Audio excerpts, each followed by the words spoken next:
So guys, nandito, dumating yung parcel ni Doris. Hindi na nahiya sa rider yung ganun umorder ng piso.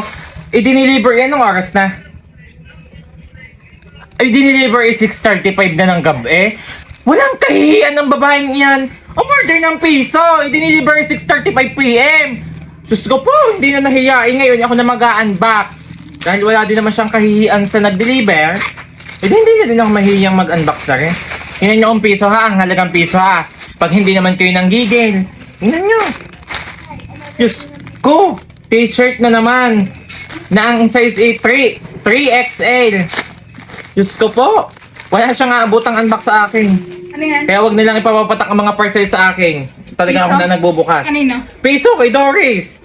Hindi na nahiyan. I-deliver ng delivery man. 6:35 na. Ang ganda na. Anong nako? Wow, by the way, piso lang siya pero maganda ang tela niya. Maganda, manipis lang ng konti. Oh, kita ang aking ulo. Oh. Manipis siya, manipis, pero maganda siya. Ayan. Ito pala yung back.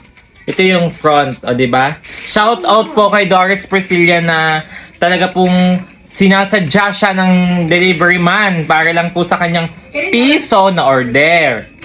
Shawi. Shout out po kay Doris Katapang. At dahil ngalay na po ang aking videographer, ikakat ko na po ang aking video.